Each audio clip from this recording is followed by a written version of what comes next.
I'm going to talk a bit about TfL funding and the supposed crisis in funding at the present time.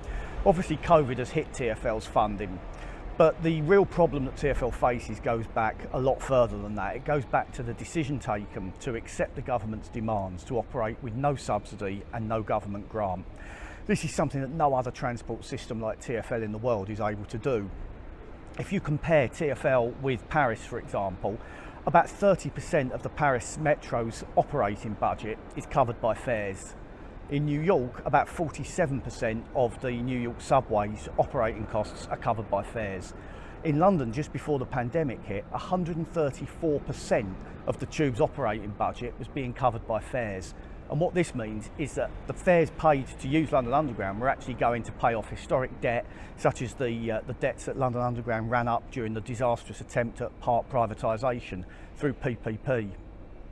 If you look behind me here, this is 55 Broadway, and that was built particularly for London Underground as our headquarters. It's part of the heritage of public transport in London. Unfortunately, one of the first things TfL did to try and cover their costs was to flog that off to property developers. But it's now become clear that the main way they're going to try and address their financial crisis is by making us, their staff, pay. They're going to attack jobs.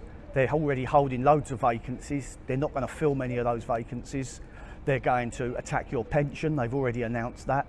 They're going to seek flexible working. And what that means is you do what they want, where they want, when they want. TfL sold off its historic headquarters to try and raise money, but Parliament is being done up at a cost of about £6 billion of public money. So it seems there is some public money around for old buildings after all.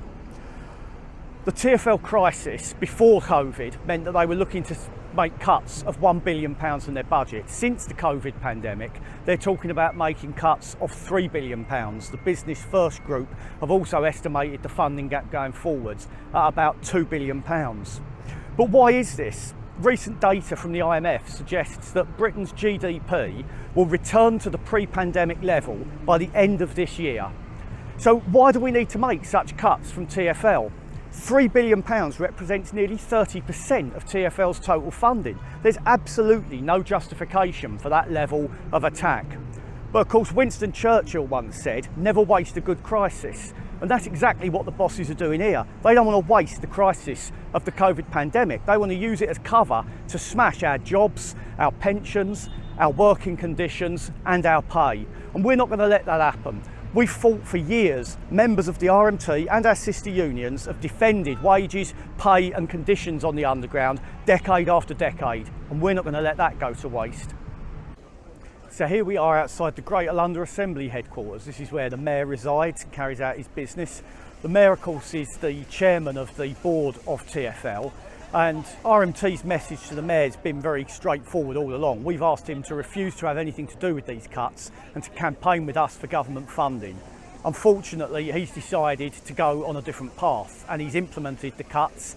In fact, with some enthusiasm. In 2016, he said how he was going to cut the flab from TfL, but we were seeing what that meant in reality. It was the Fit for the Future programme. 953 job cuts they wanted to make. In fact, they paid voluntary redundancy to 953 people, but then ended up re-employing over 500 people for those positions after RMT took strike action, overtime bans and conducted a political campaign over several years. And we're faced with the task now of making sure that imposing £3 billion of further cuts on staff on London Underground is not an easy option for the Mayor or for TfL management. We're going to show them that it would be better for them to join with us and demand funding from the government rather than try and take it out on our jobs, our pay, our pensions and our conditions. So, we've been to Parliament, we've been to the GLA building, and now here we are with the people who really run things in the City of London. Of course, not everyone around here is on a huge salary. There's a lot of people in the finance industry itself and the various service industries around here on low pay. But there's 3,500 top bankers who share a bonus pool of around £10 billion a year. That works out to about 2.8 million each.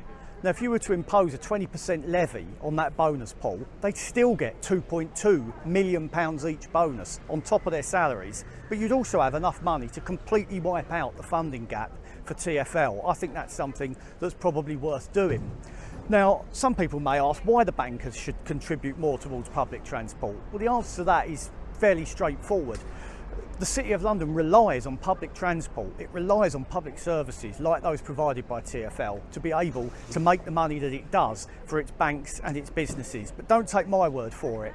When the RMT took strike action in 2017 to win back 325 station jobs, the Evening Standard estimated that that cost £500 million in income to the London economy.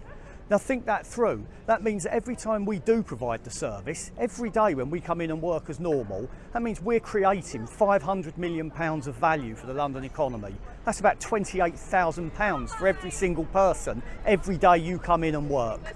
So the point is, we weren't just essential workers in the COVID pandemic. We were essential to the London economy before that, and will be essential to the London economy after that. There is no justification for the attacks on our wages, on our pensions, on our conditions and on our jobs, and we're going to fight to defend them.